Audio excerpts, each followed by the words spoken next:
नमस्कार, आप देख रहे हैं सुदर्शन न्यूज। मैं हूं संगीता झा। आज सबसे पहले बात करेंगे देश के सबसे बड़े राज्य उत्तर प्रदेश से। आपको बता दें कि खबर उत्तर प्रदेश की राजधानी लखनऊ से है, जहां राजधानी लखनऊ में सोशल मीडिया पर एक पुराना वीडियो वायरल हो रहा है, जिसमें कुछ लड़के शराब पीकर आपस में झगड़ा करते हुए दिखाई दे रहे हैं। इसके बाद डीसीपी पूर्वी शशांक सिंह ने एडीसीपी, एसीपी और गोमती नगर थाना अध्यक्ष को सघन चेकिंग अभियान चलने का निर्देश दिया, जिसके बाद अधिकारियों की मौजूदगी में गोमती नगर पुलिस ने मौके पर कई गाड़ियों का चालान किया। जिनके पास आवश्यक कागज नहीं थे, उन गाड़ियों का चालान किया गया। आपको बता दें कि बीते दिनों सोशल मीडिया में एक वीडियो वायरल हुआ, जिसमें कुछ मनचले एक महिला के साथ गलत हरकत करते हुए नजर आ रहे थे, जिसका संज्ञान मुख्यमंत्री ने खुद लिया और घटना पर लापरवाही बरतने के लिए गोमती नगर थाना अध्यक्ष और चौकी इंचार्ज सहित सभी चौकी के पुलिस कर्मियों को तत्काल निलंबित करने के साथ ही डीसीपी पुरी का भी ट्रांसफर कर दिया गया, जिससे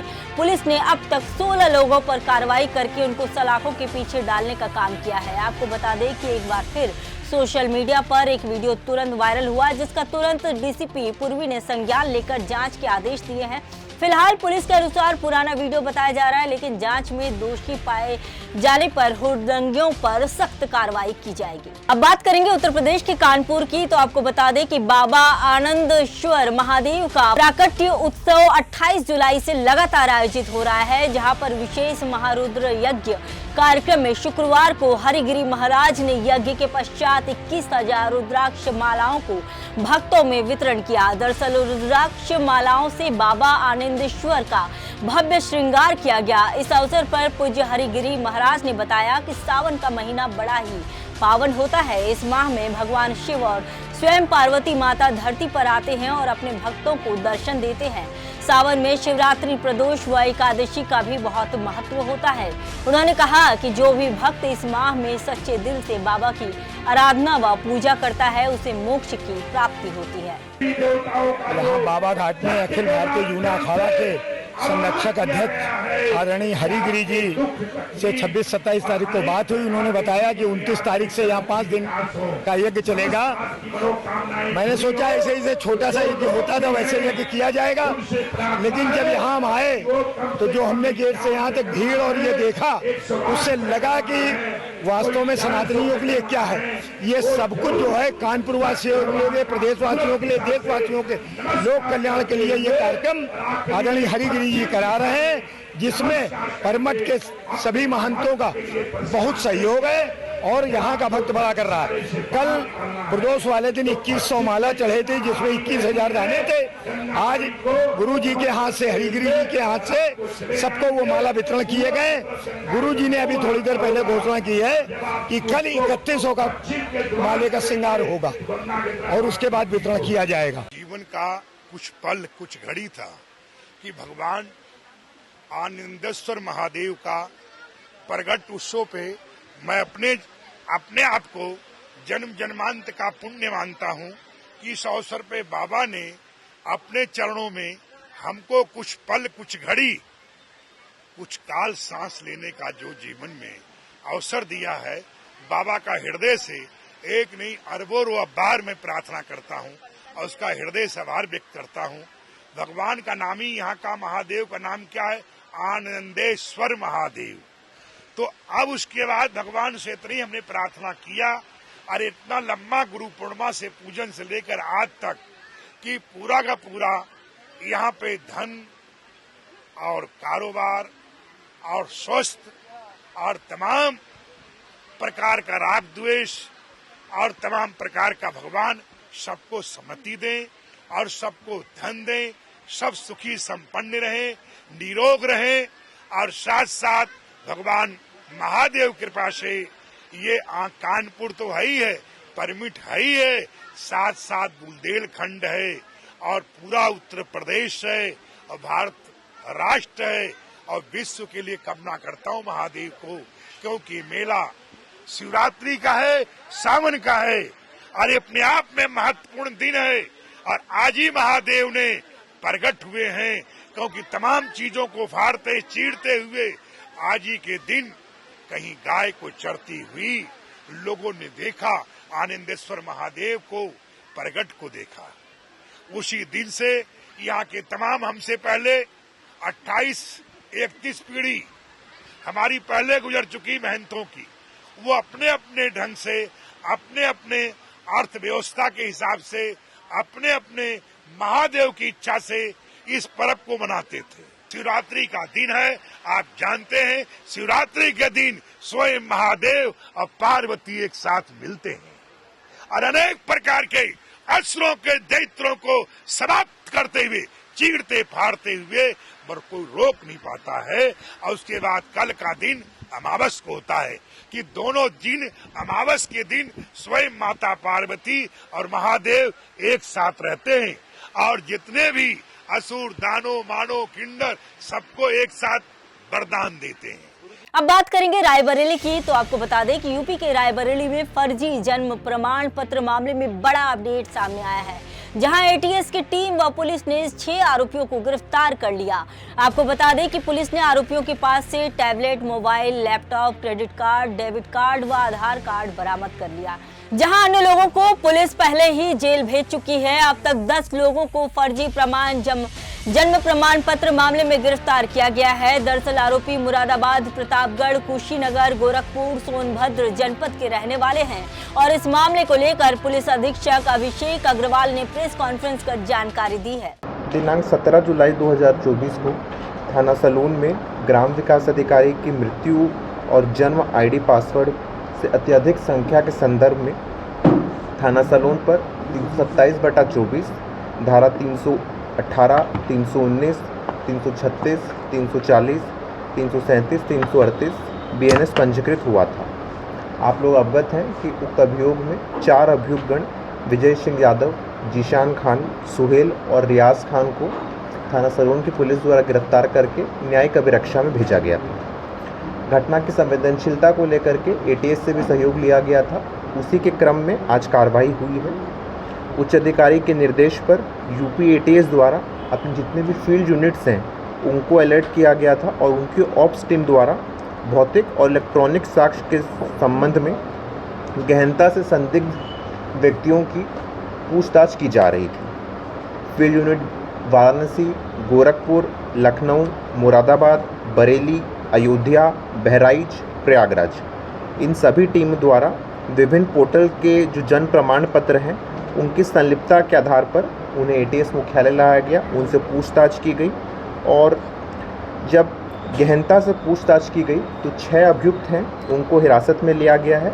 इनका विवरण गोविंद केशरी जो सोनभद्र के निवासी हैं, आकाश कसौधन ये संत कबीर नगर के हैं, सलमान अली ये गोरखपुर के हैं, संजीव सिंह ये कुशीनगर के हैं, वैभव उपाध्याय प्रतापगढ़ के और शाहनवाज मुरादाबाद। इनके पास से tablet, mobile phone, laptop, debit card, credit card ये सब बरामद किए गए। अभियुक्तों ने पूछताछ में यह बात बताया है कि वे सभी लोग सोशल मीडिया के माध्यम से विभिन्न व्हाट्सएप ग्रुप से कनेक्ट हैं और जब भी किसी व्यक्ति को कोई जन्म प्रमाण पत्र, मृत्यु प्रमाण पत्र या कोई भी सरकारी योजना का लाभ लेना रहता था तो वो उसी व्हाट्सएप ग्रुप में उनका नाम, पिताजी का नाम आदि डाल देते थे और ग्रुप में जितने भी व्यक्ति हैं जो इसमें जुड़े हुए थे वो लोग एक संगठित तरीके से ये अपराध करते थे और ग्राम विकास अधिकारी के द्वारा उनको लॉगिन आईडी पासवर्ड है वो भी निर्गत कर दिया जाता था। ज़्यादातर ग्राम विकास अधिकारी द्वारा अपनी जो लॉगिन आईडी और पासवर्ड है वो या तो खुद इस्तेमाल करते थे या सीएससी संचालक है उनको डेलीगेट कर दिया जाता था। इसी कारण भारी मात्रा में लूट और फर्जी प्रमाण पत्र हैं ये सब जारी हुए हैं। इन अभियुक्तों ने ये भी बताया है कि फर्जी जन्म प्रमाण पत्र के लिए बहुत सारी वेबसाइट्स हैं जिनका विवरण crss.org.gov.com है, www.birthnet.com है आदि हैं। इनसे भी QR कोड के माध्यम से डेटा भर करके फर्जी जन्म प्रमाण पत्र, मृत्यु प्रमाण पत्र यह निर्गत किए जा रहे थे। ग्राम विकास अधिकारी एवं फर्जी वेबसाइट से बने जन्म प्रमाण पत्र के माध्यम से ये लोग आधार कार्ड में संशोधन भी करते थे। प्रथम दृष्टया अब तक की जांच में यह प्रतीत हो रहा है कि अधिकांश फर्जी जन्म प्रमाण पत्र का उपयोग जन्म प्रमाण में हेरफेर कर सरकार द्वारा संचालित विभिन्न योजनाओं में अनुचित लाभ प्रमाण पाने के लिए किया जा रहा था और ये महत्वपूर्ण फर्जी दस्तावेज जारी कराने हेतु इसका प्रयोग किया जा रहा था। गिरफ्तार अभियुक्तगण के विरुद्ध कार्रवाई की जा रही है और इन्हें आज जेल भेजा जा रहा है। यह अत्यंत ही गंभीर प्रकरण है और सुरक्षा के पहलू में लगातार ही भविष्य में भी एटीएस द्वारा इसकी जांच की जाएगी और आज एटीएस और जनपदीय पुलिस द्वारा 6 अभियुक्तगण है उनको गिरफ्तार करके जेल भेजा गया। अब बात करेंगे यूपी के संबल की। आपको बता दें कि सावन माह शिवरात्रि पर्व पर शिवालयों में भक्तों की आस्था अधिक देखने को मिल रही है, जहां लाखों की संख्या में शिव भक्त हरिद्वार, नीलकंठ, ऋषिकेश आदि गंगा तटों में जल लेकर शिवालयों पर पहुंचे। आपको बता दें कि सावन माह शिवरात्रि पर्व के दिन भगवान शिव पर जलाभिषेक करने वाले श्रद्धालुओं की मनोकामना पूर्ण होती है। तो वहीं मंदिरों और शिवालयों पर पुलिस प्रशासन का सख्त पहरा नजर आया। अब बात करेंगे मुरादाबाद की। मुरादाबाद में कांवड़ यात्रा के मार्ग को लेकर दो पक्ष आमने सामने हो गए। बता दें कि रास्ता खराब होने की वजह से कांवड़ियों को नए मार्ग से निकाला गया। इसी को लेकर मुस्लिम समुदाय के लोगों ने विरोध करना शुरू कर दिया। साथ ही जनपद की शांति भंग का प्रयास किया गया। भारी गहमा-गहमी के बीच पथराव किया गया।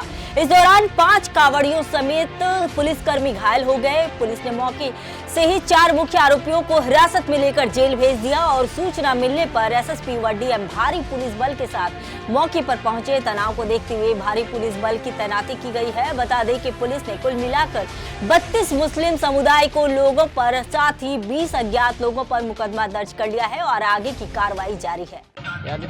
हम अपने शिव मंदिर पर कामन लेके जा रहे थे तो दूसरी पार्टी के जो मोमदन लोगों ने पथराव कर दिया था। कब का मामला है? रात 8 बजे का है शाम। जी चोट आई, भोलों की भी आई और पुलिस प्रशासन के भी चोट आई थी। तो वो पथराव किन लोगों ने किया? मोमदन कौन गाँव का मामला है? नौसना से उड़ा रहा। तो पथराव किस बात को लेकर हुआ? निकलने नहीं दे रहे मंदिर पे, नहीं जाने नहीं दे रहे मंदिर तक।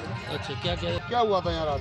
जी सर, ये हुआ था, हम हर सालाना कांवड़ लेकर आते हैं और उसी शिव मंदिर पर जाते हैं। पहले रास्ता इतनी ख़राब थी कि हमारी डीजे उधर को निकल ना पाती थी, लेकिन पैदल हम कांवड़ लेकर मस्जिद के रास्ते को उड़ निकलते थे। रास्ता ही वही है निकलने के लिए। और अब के हमने जो है व्यवस्था की थी छोटी गाड़ी की, डीजे लेके उधर को निकल रहे थे तो दूसरा पक्ष जो था उन्होंने जो है रोका कि भाई इधर को नहीं निकलेगी। और जबकि उनके मुहर्रम जब की होते हैं तो हमारे हिंदू पूरे गांव में होके निकलते हैं। हम कभी उनसे ये ना बोला कि इधर को ना निकलेगा। ठीक है, उनसे पुलिस प्रशासन आया, उन्होंने समझाया, नहीं माने जी। इतना हो गया कि ईंट पत्थरबाजी होने लगी। 4-5 भोलों के चोट आई थी जो अस्पताल गए थे, कुछ की पट्टी यहीं पर कराई थी। और भोली हैं 4-5, एक भोला बेहोश भी हो गया था रात। उन्हें खुद एसओ साहब बिलारी ले गए। अच्छा, कोई ऐसा भी हुआ कि पुलिस वाले भी यहाँ मौजूद थे? मौजूद थे, पुलिस प्रशासन और आया था। पहले थे 2 पुलिस वाले, उसके बाद में पुलिस प्रशासन और बढ़ा था। उनके होने के बावजूद भी फिर ईंट पत्थर बरसे, उनके बावजूद होने के। तो क्या पुलिस वालों के भी कुछ चोटें हुई? उनके भी, उनके ऊपर खुद पथराव हुआ है सर। अब क्या आश्वासन मिला है? अब आश्वासन ये मिला है कि आप बोले जल चढ़ा दें और इनके खिलाफ मुकदमा हो जाएगा। ये हमारी जिम्मेदारी है, ये पुलिस प्रशासन ने दिया है आश्वासन। और हम यही मांग करना चाहते हैं कि सख्त से सख्त कानून हो, इनके ऊपर कार्रवाई हो और हमें जो है इंसाफ मिलना चाहिए। यहाँ मुरादाबाद जनपद की तहसील बिलारी क्षेत्र के गांव नौसना में जहाँ की ये घटना बताई जा रही है, कुछ अराजक तत्वों द्वारा यहाँ माहौल बिगाड़ने का प्रयास किया जा रहा था, लेकिन पुलिस प्रशासन की मुस्तैदी के कारण ऐसा कोई काम नहीं हो पाया।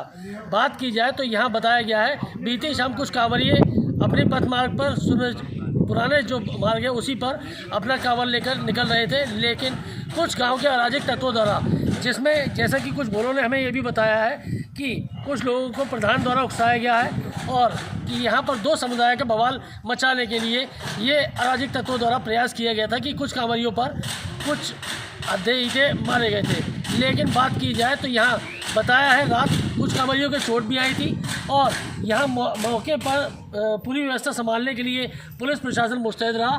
पुलिस प्रशासन की मुस्तैदी में भी यहाँ बताया गया है कुछ लोगों को चोट आई थी।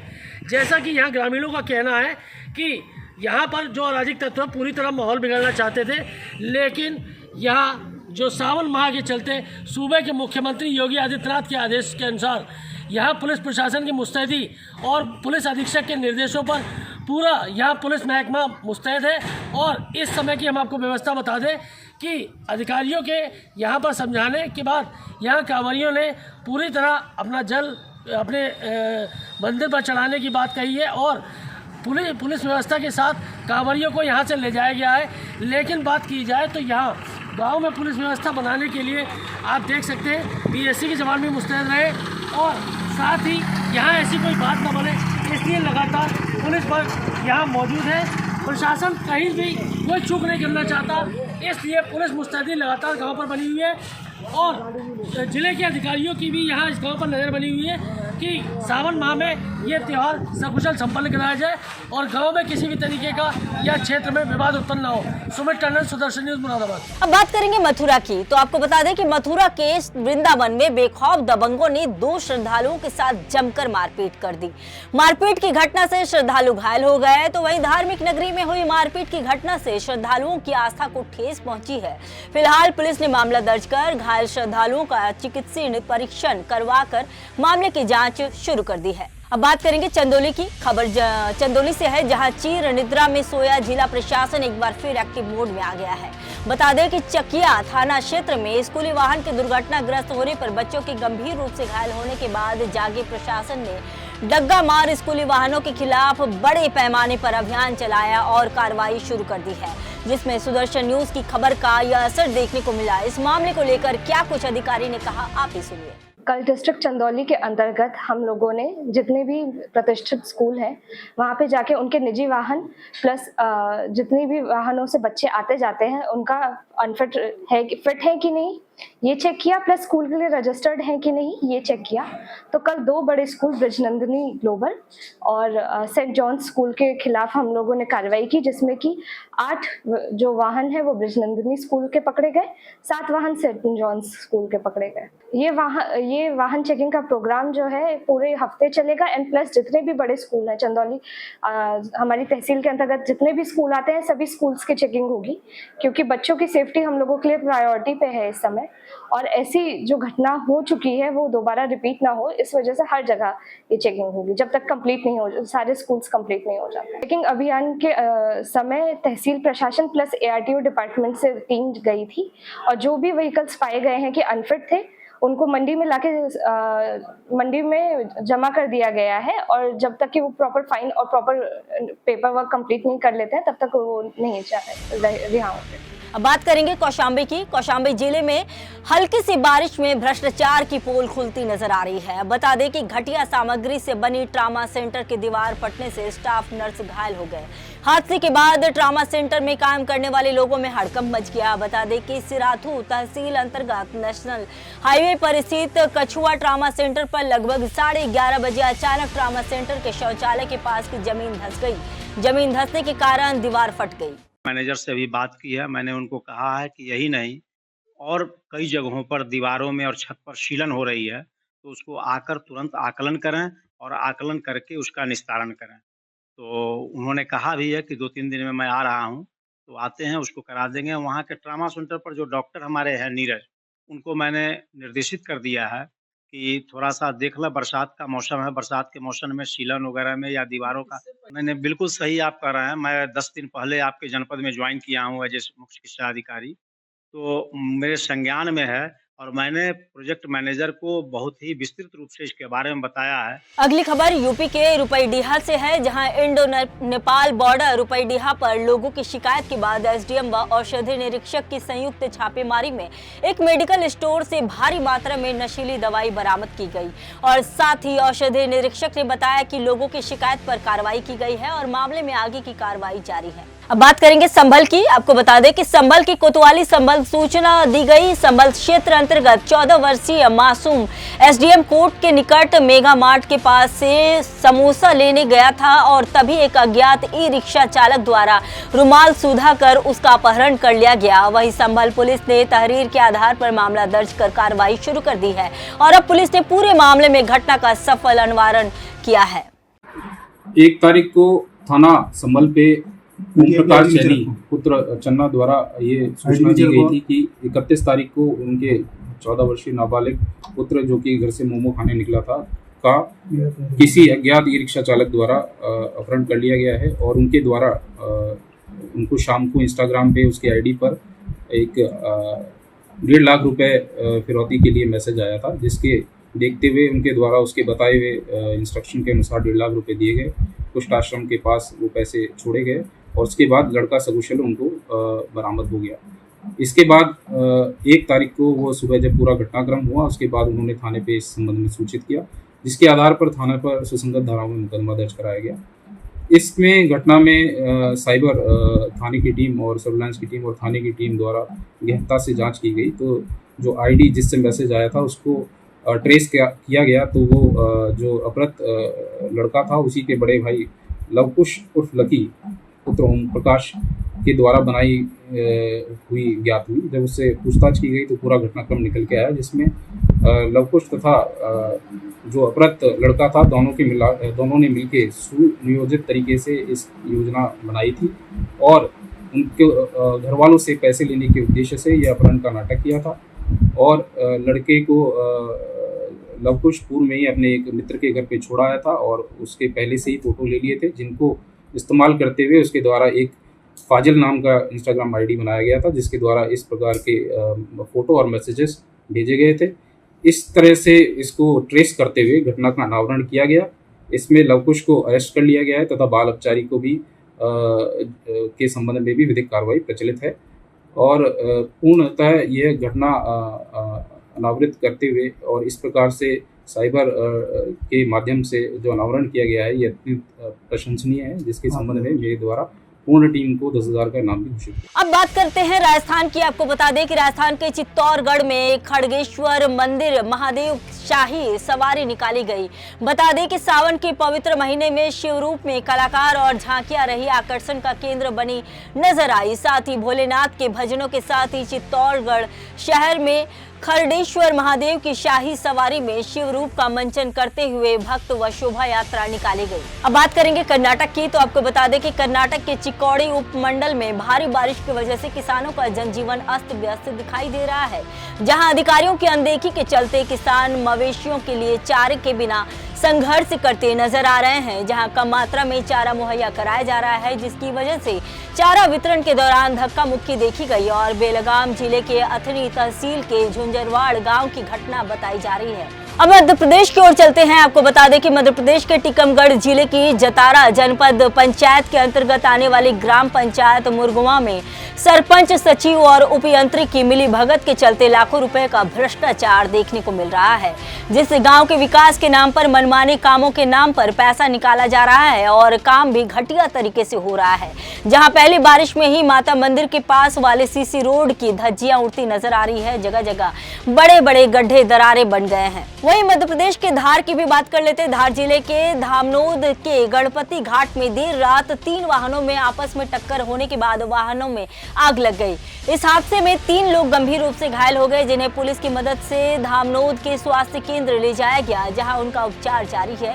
घटना की सूचना मिलते ही धामनोद थाना पुलिस मौके पर पहुंची और साथ ही फायर ब्रिगेड की मदद से आग पर काबू पाने की कोशिश की गई। रात को जो 2 बजे के आसपास गणपति घाट के घटना के बाद में 3 व्यक्तियों को लाया गया था। एक महेंद्र कमलेश निवासी जयपुर राजस्थान 28 वर्ष और दूसरा अंकुर देवचंद और प्रतीक श्रीराम निवासी धर्मपुरी को जो घटना के बाद में लाया गया था। प्राथमिक उपचार के बाद में उन्हें हायर सेंटर पर रेफर किया गया है। कल शाम को 6 बजे के आसपास सूचना मिली थी कि 2 गाड़ियों के बीच में टक्कर हो गई, एक्सीडेंट हुआ है। मौके पे पहुंचे तो एक ट्रक में ट्राली ने टक्कर मार दी थी और रात के करीबन 1 बजे दोबारा सूचना मिली कि एक ट्राले ने उस एक्सीडेंट में जो पड़ा हुआ ट्राला उसमें टक्कर मारी, जिसमें आगे वाले दोनों गाड़ियों में स्पार्क हुआ और आग लग गई। इसके बाद मौके पे पुलिस बल आया और फायर ब्रिगेड को भी बुलाया गया। फायर ब्रिगेड मानपुर से, धामनोद से, अपना महेश्वर से, लगभग 5 जगहों से आई। उन्होंने आग पर काबू पाया और ये अभी सुबह अचानक फिर 6 बजे के आसपास दोबारा उसमें आग लग गई। संभवतः इसमें क्या प्लास्टिक के दाने हैं एक ट्रक में, जो जिससे आग और दोबारा लग गई। अब बात करते हैं मध्य प्रदेश के ही इंदौर की जीआरपी थाना पुलिस ने किन्नर बनकर भीख मांगने और चोरी करने के आरोप में बदमाश को गिरफ्तार किया है, जहां उसने 2 दिन पहले नागदा जा रही ट्रेन में 7 लोगों के मोबाइल चुरा लिए। वहीं 8वां मोबाइल चोरी करते वक्त वह पकड़ा गया। फिलहाल पुलिस मामले में गिरफ्तारी करके आगे की कार्रवाई में जुट गई है। करीब 1 हफ्ते पूर्व नागदा में एक साजिद उर्फ समीरा, इसके 2 नाम इस टाइप से इसलिए हैं क्योंकि ये किन्नर का रूप धारण करके ट्रेन में मांगने का काम करता है। मूलतः ये अमननगर खजराना का रहने वाला है और करीब 1 साल से ये घर छोड़ के और भवानी मंडी कोटा के आसपास जो स्टेशन है वहाँ पर एक कैंप करता है और वहीं से जो भी ट्रेन आना जाना होता है उनमें ट्रेन में चढ़ता है और वॉशरूम में जाके अपना हुलिया चेंज करता है, मतलब साड़ी वगैरह पहन के, और फिर मांगना शुरू करता है। और जैसे मौका मिलता है ये ट्रेनों में मोबाइल है, पर्स है, इस टाइप की चीज़ें चोरी करता है। करीब 7 दिन पहले ये सामगढ़ पुलिस ने इसको 7 मोबाइल के साथ में गिरफ्तार किया था, पकड़ा था। जो 7 मोबाइल एक ही ट्रेन से इसने चोरी करी थी और वहाँ से उसकी 3 कायमी उज्जैन में नागदा में थी और 2 कायमी उज्जैन की थी मोबाइल संबंधित। उन लोगों ने जब गिरफ्तारी करी तो इसकी सूचना कंट्रोल रूम के माध्यम से ज़िले के समस्त थानों को भी उन्हें प्रसारित करवाया। सूचना मिलने पर चूँकि यहाँ भी ट्रेन में चोरी के प्रकरण बहुत सारे होते हैं, घटित होते हैं, तो टीम भेजी गई थी नागदा पूछताछ करने के लिए। तो अपने इंदौर थाना क्षेत्र की जो घटनाओं के बारे में उससे जब पूछताछ की गई तो उसने 2-3 चोरियां स्वीकार करी, जिसमें एक तो करीब 1 साल पहले फरवरी महीने की है। रतलाम भिंड से रतलाम आने वाली जो इंटरसिटी एक्सप्रेस है उसमें उज्जैन से सवार होकर और उसमें इंदौर के बीच में उसने एक पर्स चोरी किया था जिसमें 6.5 तोला के सोने के जेवर थे। जो प्रदीप किरार घाटा बिल्लो धार जिले का रहने वाला था, उसका सामान चोरी हुआ था। ऐसे ही अभी 18 जनवरी को एक जयपुर से एक परिवार शादी समारोह में शामिल होकर रश्मि वर्मा पति घनश्याम वर्मा जो सुखलिया के रहने वाले हैं, वो रणथंभौर एक्सप्रेस से आ रहे थे। तो जब ट्रेन में उतरने का समय हुआ प्लेटफॉर्म नंबर 5 में, तो गेट के पास में जो भीड़ इकट्ठी हो जाती है उसी का फ़ायदा उठाकर इसने हैंड बैग जो कंधे में लटकाई हुई थी लेडी, उसमें एक छोटा पर्स रखा था जिसमें करीब 10 तोला सोने के जेवर थे, वो उसने निकाल लिया था। और इसके पहले भी बहुत सारी चोरियां की हैं, चूँकि पाउडर जो स्मैक है उसका आदी है, इसलिए बहुत सारी चोरियों के बारे में उसको ध्यान भी नहीं है कि उसने सामान कहाँ डिस्पैच किया, कहाँ पर उसने डिस्पोज किया। कैश जो है, जितना भी कैश मिला उसका तो उसने इन सब खर्चों में उपयोग कर लिया और ये जेवर वो बेचने में सफल नहीं हो पाया, इसको अपने घर में छिपा कर रखा था। संयोग से जब पूछताछ हुई तो उसने ये जानकारी दी कि मैं घर में छिपा के रखा हूँ, इसलिए उसको नागदा न्यायालय से अनुमति लेके उसकी गिरफ्तारी की गई खाच रोड जेल जाके।